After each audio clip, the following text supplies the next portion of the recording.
Okay, thank you very much, and I would like to take the opportunity to thank the government of Morocco for this very kind and illuminating invitation. And I think what I will say is very much related to what the two previous speakers said, but put in a different framework. In the context of the debate on international governance and of a possible Atlantic initiative, I would like to tackle one specific aspect. And I may sound a little bit philosophical, as academics often do, but I do think this has very practical implications. The question of the common identity or attachment that more universal categories, such as the community of humankind, or perhaps not that universal, a little bit less universal, but also others, allow for. In fact, one example of a common identity that has been built in the last years is representative here by the many citizens of the Portuguese language.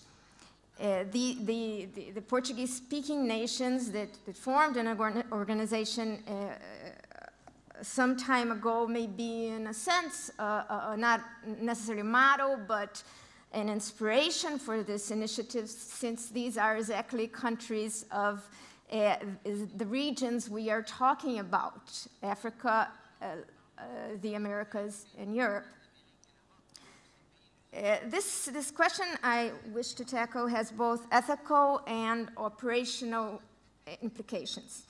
It is connected to an age-old issue of the tension between particular attachments, such as nationalism, and more universal attachments, such as the idea of the humankind.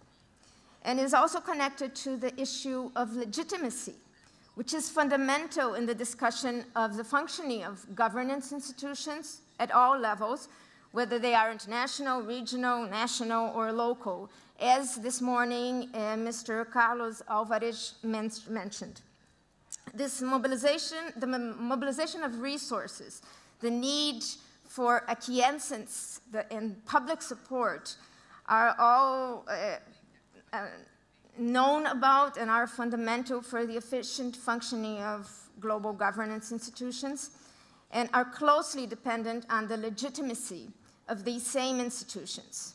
Every time a diplomat sits down to negotiate a treaty, a mechanism for policy coordination, or a specific conflict, he or she faces the issue of legitimacy and identity, as he or she will have to seek support for the norms, concessions, or even the discourse that is being negotiated.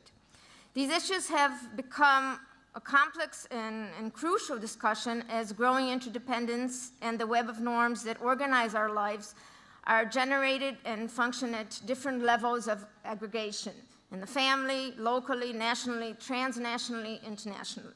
Current levels of global interconnectedness have posed the question of how norms and institutions can be constructed that will not only deal with the age-old question of how separate communities can coexist with the minimum use of force, but also solve the problems of satisfying basic needs of millions and protecting the physical environment. In this context, the problem of community arises. Is there a community of humankind?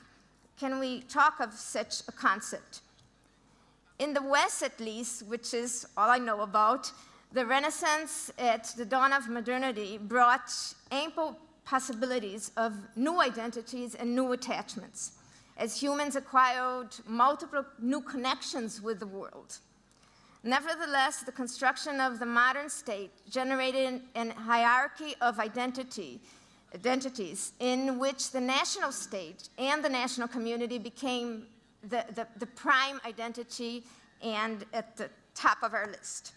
The belief that security could not be defended in any other way was a principal reason for the triumph of the sovereign state over different forms of political association that competed at the time. Thus, the relationship between citizenship and humanity became a central problem widely debated by philosophers, social scientists, and politicians. Several trends developed in different time frames have enhanced our common and universal collective identity. And I would like to stress 4 of these. Of course, there are others. First, the development of international norms, and in particular international law, has produced a common framework for interaction, a common language, the possibility of negotiations of specific issues departing from a platform of previous agreed norms. This practice ties the world together, generating common beliefs that have become increasingly embedded in national and local cultures. It allows us to speak of an international society and of a certain measure of international order. We learn how to coexist with others in an orderly environment, not only to control competitors. In fact, Latin American countries in particular have greatly contributed to this aspect of our common identity since the 19th century, when newly independent countries were trying to protect their sovereignty from European powers unhappy with their loss of influence. International law has, of course, many different areas of application, both public and private. But I would like to stress that humanitarian law in particular plays a crucial role as one of the building blocks of our common identity, as it impinges upon one basic aspect of human life, the use of violence. The second trend, cooperation between states and governments on the international level, has generated overflows from more specific, often technical areas of cooperation and contact to more political and general areas. The creation of groups of people in constant contact with common language and common professional interests breaks down the national divisions and sometimes can be the beginning of ties between communities in conflict. Third trend, the transnational links between numerous different groups that have been a relevant feature of international relations since at least the 19th century, when transnational movements against slavery or women's rights changed the way societies were organized, also generated a notion of humanity and common destiny. This trend has, of course, been immensely enhanced by technological development in the field of telecommunications.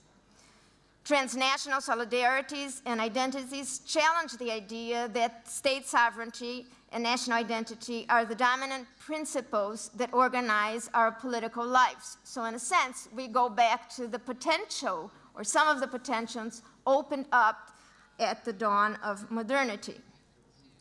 And finally, the fourth trend I would like to stress is the development of a cosmopolitan harm convention, which had the more specific objective of protecting all persons from unnecessary pain and suffering, the idea that we can feel the pain and the suffering of others.